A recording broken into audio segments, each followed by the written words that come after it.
Marc Marquez returns to his homeland with the sole intent of settling an old debt. I cannot contain my excitement to resume my professional obligations. Those were the precise syllables he allowed to escape his lips, composed, deliberate, almost courteous in their delivery. Do not, for a single heartbeat, permit yourself to be deceived by their surface-level tranquility. Because those utterances, as silent and menacing as a freshly sharpened blade resting motionless upon a wooden surface, carry within them the accumulated burden of half a dozen surgical interventions, an assembly of metal reinforcement plates crafted from titanium, countless nocturnal hours devoid of restful slumber, and a human being who has dedicated more of his existence to reconstructing his own flesh inside sterile operating chambers than the majority of humanity invests in constructing anything of lasting value whatsoever. When Marc Marquez utters the phrase, "I cannot wait," what he is truly communicating is that the metallic barriers of his confinement are beginning to shudder with anticipation. What he is implying is that 3 consecutive weeks of silence have effectively served as 3 weeks of nurturing something shadowy, something thoroughly intentional, something that feeds on darkness itself. What he genuinely intends to convey is, without question, I am returning to the battlefield, and on this particular occasion I will not be departing inside a vehicle adorned with flashing emergency lights. This constitutes the 4th round of the 2026 MotoGP World Championship, and at this precise moment, the numerical reality confronting the title defender is nothing short of unsightly. 5th position in the overall leaderboard, 0 appearances on the Grand Prix podium throughout the entirety of 2026. A protracted penalty lap at the Circuit of the Americas that devoured his race with the same merciless efficiency as a government tax collector stripping a citizen of every last coin. A shoulder injury, generously delivered by that violent entanglement with Marco Bezzecchi at Mandalika, which continues to shriek in protest every single time a fresh tire loads up with torque, and the Desmos Dis IGP 26 bucks beneath its rider like a wild stallion attempting to catapult its occupant beyond the stratosphere. He confessed it with his own voice, jaw clenched into stone, his gaze fixed upon some invisible point far beyond the reach of the pit garage's surveillance lenses. The machine is not without its criticisms, but neither am I without my own limitations. I am finding myself in a state of genuine difficulty. That admission extracted a toll from him, visible to anyone paying close enough attention. Marc Marquez does not permit his wounds to be witnessed by the public. That particular moment represented a man acknowledging that the blade remained embedded in his flesh before making the conscious decision to extract it using nothing but his own grip. You wish to comprehend what this specific racetrack signifies to this particular racer? Then prepare yourself to listen carefully. July of 2020, the first competitive outing following the worldwide lockdowns imposed by the COVID-19 pandemic. Turn 3, only the 4th circuit of the race. Marquez commits to an overtaking maneuver. The Honda motorcycle rises unexpectedly, and in the microscopic fragment of time that follows, his right arm absorbs an impact so violent that it snaps the humerus cleanly in two.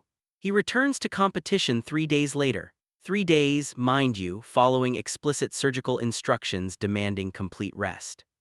He nearly demolishes the entire surgical repair, piloting his machine with one arm immobilized in a sling held together by nothing more than metallic screws and an amount of psychotic willpower that defies medical logic. The team of surgeons collectively loses their composure.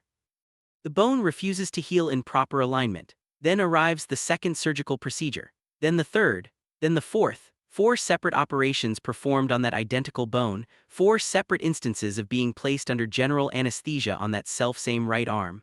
The Repsol Honda years drain away like lifeblood spilling across operating tables in Barcelona.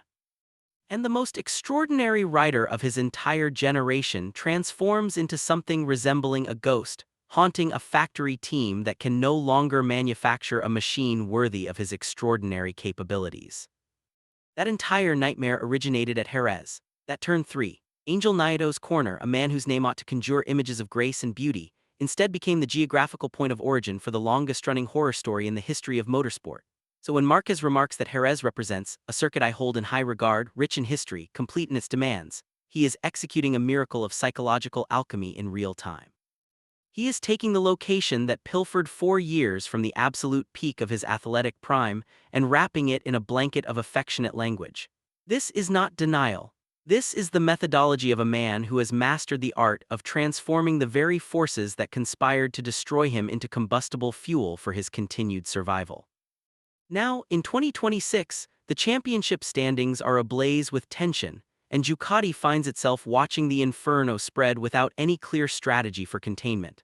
Allow us to direct our attention to the violence inherent in the present moment, because this season has already drawn crimson from every competitor on the grid. Marco Bezzecchi has secured victory in 5 consecutive Grands Prix, and in the process of doing so, he has shattered Jorge Lorenzo's historic record of 103 consecutive laps spent in the lead. The Aprilia rider led 121 consecutive laps, a figure that reads less like a statistical achievement in motorcycle racing and more like a formal declaration of territorial occupation. Bezzecchi is not simply winning races at this juncture. He is systematically colonizing them. He arrives on Sunday, assumes the front position, and the sole remaining question is how vast the margin of his superiority will appear when the checkered flag descends. Bezzecchi reclaimed the championship lead, accumulating 81 points following the Austin round. The Aprilia represents the most rapid machine currently occupying the grid. Jorge Martin, having migrated from Pramac to the Aprilia factory squad, is likewise discovering his competitive rhythm, finishing in second place at Austin. The Knoll-based project hums with that particular brand of sinister competence that compels the remainder of the paddock to stare at their data acquisition screens at 2 o'clock in the morning, wondering in quiet desperation where their own strategic planning went so catastrophically astray. And Ducati has not endured such a prolonged drought without a Grand Prix victory since the year 2021. Furthermore, it has been since 2014 that the factory team experienced a longer sequence of races without a single podium appearance. Read that sentence once more. Allow its implications to settle into your understanding. The most overwhelmingly dominant manufacturer in the sport's recent memory is watching an Aprilia consume its midday meal, abscond with its personal finances, and exit the premises without even the minimal courtesy of holding the door ajar. Francesco Bagnaia, a 2-time world champion, tumbled to 10th position at Austin.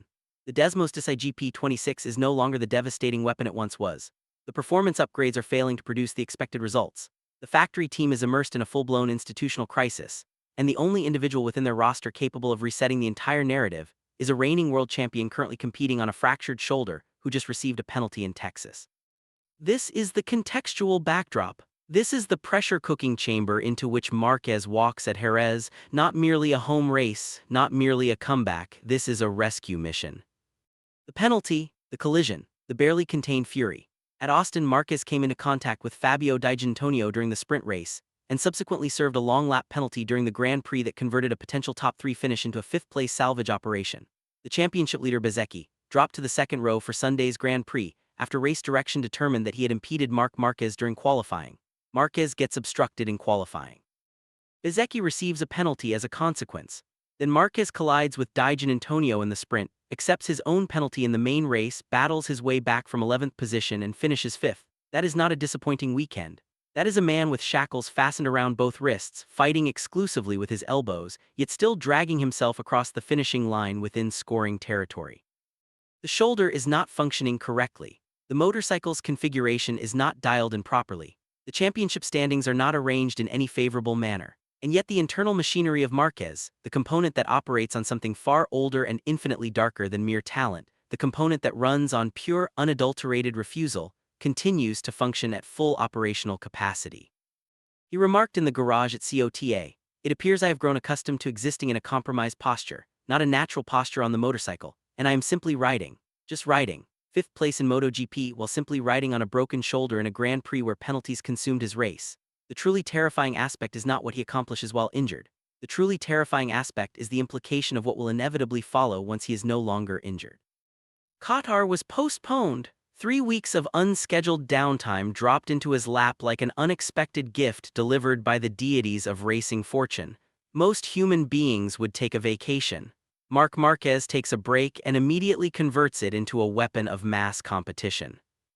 He has spent his time training aboard the Panigale V2, punishing the Italian twin-cylinder machine around private closed circuits, logging countless kilometers, carefully reading his injured shoulder's response to various loading conditions, mapping precisely where the pain resides and where usable performance still exists in the spaces surrounding it. "A 3-week break that I made the absolute most of to facilitate recovery," he stated. The word recovery is performing an extraordinary amount of deceptive heavy lifting in that sentence. It implies passive healing. It implies peaceful rest. What it actually signifies within the documented context of Marc Marquez's entire biographical existence is that he spent 3 weeks engaged in a private war against his own physiology, negotiating with his injury the way a battlefield general negotiates a temporary ceasefire, tactically, temporarily. Only until the next offensive stands ready to launch. He is not healed, he has not claimed to be healed. What he has claimed is that he is prepared for combat. Those represent two entirely separate conditions, and only one of them carries any meaningful weight at Jerez. Sunday, the moment, the long-awaited reckoning. Last year at Jerez, Marquez won the sprint race, felt the embrace of the crowd, felt the thunderous noise of 100,000 Spanish fans shaking the Andalusian atmosphere like a tangible physical presence. And then, during the Grand Prix, he committed an early error, and his younger brother Alex crossed the finishing line in first place. Imagine the weight of that reality. The greatest Marquez humbled at his own home circuit, forced to observe from behind as his younger sibling seized the trophy. There exists no polite vocabulary adequate to describe how that outcome registers inside the psyche of a competitor possessing Marc Marquez's specific psychological makeup. That image does not simply fade away. It takes up residence behind his eyes, lurking in the shadows. If Marc Marquez achieves victory on Sunday, it will constitute his first Jerez Grand Prix triumph since 2019. 7 years, a humerus reduced to fragments and then reconstructed from scratch, 4 surgical interventions, 1 motorcycle manufacturer abandoned, a move to Ducati, a 7th world championship seized, then immediately torn away by a collision only 1 week later, then a winter of arduous rehabilitation. Then a 2026 season in which Aprilia is sprinting away with the entire championship, while his own factory team cannot locate the necessary pace to formulate any meaningful response. And yet here he stands directly in the mouth of the beast, in the very city where everything disintegrated around him, with a shoulder that continues to scream in protest on fresh tires, a Ducati that needs him more urgently than he needs it, and a champion's mentality that has never, not once, not in a single documented moment of his lengthy career, ever accepted the suggestion that his story had reached its conclusion. Bezzecchi has secured 5 consecutive victories. The Aprilia is the fastest motorcycle on the grid. Ducati finds itself mired in crisis. Marc Marquez occupies 5th place in the championship standings with a fractured shoulder and the memory of a long lap penalty still fresh in his consciousness. None of that alters what this particular man consistently performs at Jerez. The rear tire will become intimately acquainted with his signature. The engine's internal temperature will run at the precise thermal equivalent of pure, undiluted rage, wearing the deceptively calm mask of politeness.